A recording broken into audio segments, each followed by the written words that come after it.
Welcome to the YouTube channel, Contact Center Knowledge Hub, your one-stop solution for expert guidance, best practices, and actionable knowledge in the world of contact centers. Explore, learn, and enhance contact center skills. Welcome to this section on setting first response time targets. Now, FRT isn't just a number we pick. It's a reflection of how well we balance what customers expect with what our operations can truly deliver. To get this right, we need to look at several factors together: the type of channel, the profile of our customers, the strength of our workforce, the tools and technology we have, and even past performance trends. By considering these dimensions, we can set FRT targets that feel realistic for our teams, sustainable for the business, and reassuring for customers. In other words, smart targets build trust while keeping operations healthy. Let's begin by looking at industry standards and benchmarks for first response time across different channels. For voice calls, one of the most common benchmarks is the 80-20 rule, answering 80% of calls within 0 seconds. In practice, this usually translates to a target FRT of around 20 to 30 seconds. From the customer's perspective, the expectation is almost immediate. They want to be speaking with someone within a minute or less. For live chat, expectations are even sharper. Customers treat chat as a real-time channel, so the benchmark is usually between 30 and 60 seconds. Anything slower starts to feel like poor service because the customer is actively waiting in the chat window. On social media, the benchmark is more flexible but still urgent. A strong practice is to provide acknowledgement within 15 minutes to 1 hour. Remember, social interactions are often public, so delays can impact not just one customer but the brand's reputation as a whole. For emails and tickets, the standard is longer, typically between 1 and 6 hours for the first reply. Most organizations target same business day responses, which aligns with customer expectations for non-real-time channels. To summarize with a benchmark snapshot: voice calls 20 to 30 seconds, with customers expecting under a minute.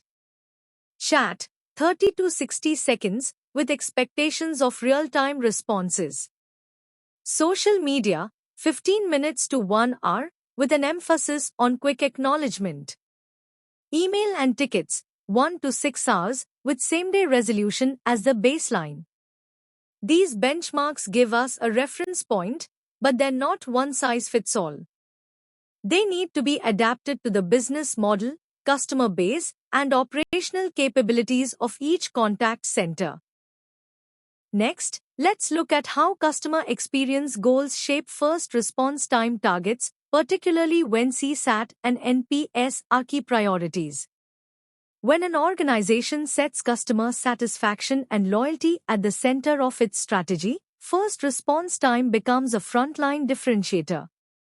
Customers form their first impression in those opening moments, so delays, even small ones, can damage perception. That's why, in these cases, centers often set more aggressive FRT targets for real-time channels like voice and chat. For example, aiming to answer calls in under 0 seconds or chats within 30 seconds, even if it requires extra staffing or automation support. Another important consideration is customer segmentation.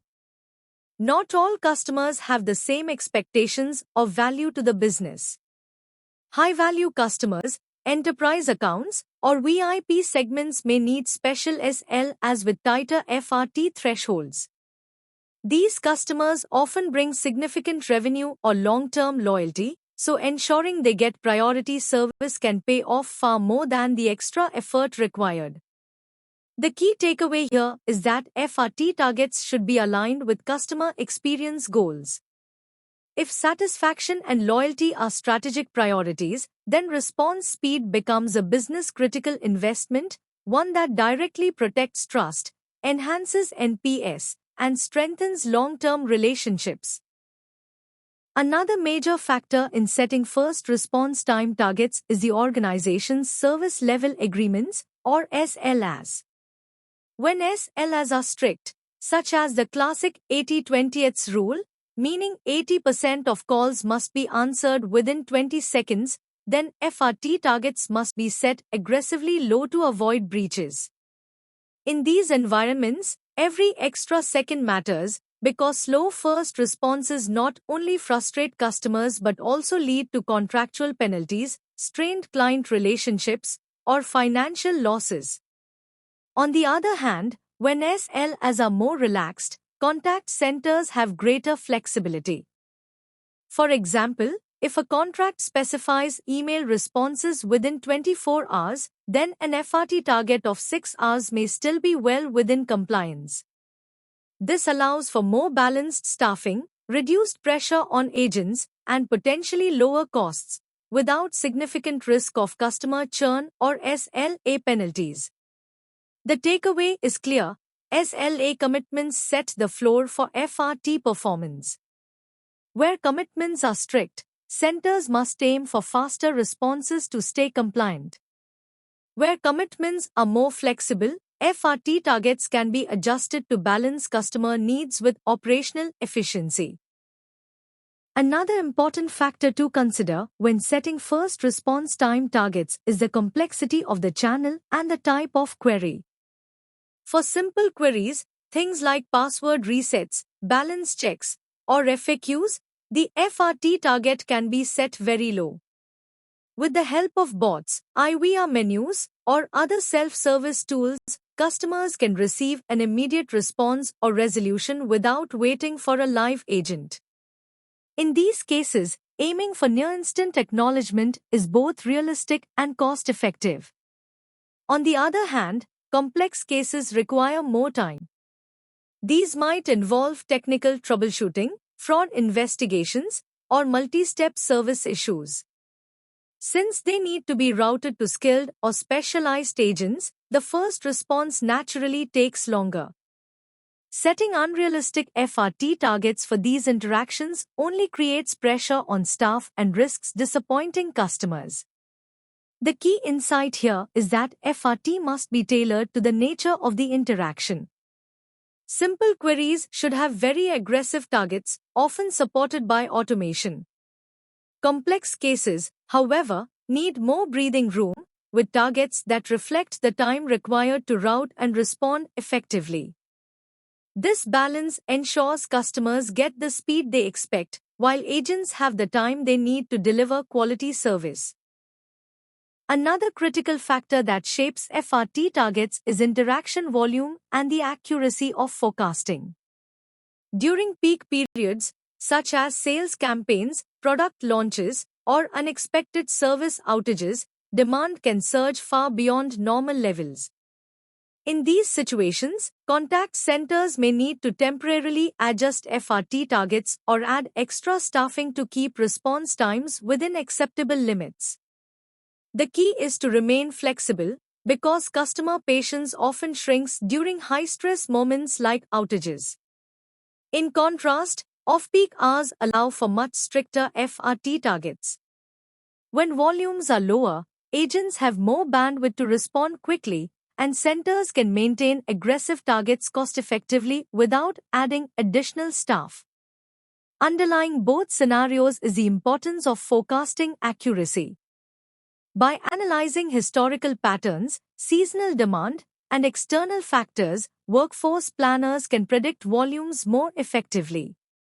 Accurate forecasts mean the right number of agents are in place at the right time, minimizing FRT spikes and avoiding unnecessary costs. The key message here is balance. FRT targets should be dynamic, adjusting to interaction volumes and forecast accuracy. This ensures that customers feel supported during peak periods, while efficiency is maximized during quieter times.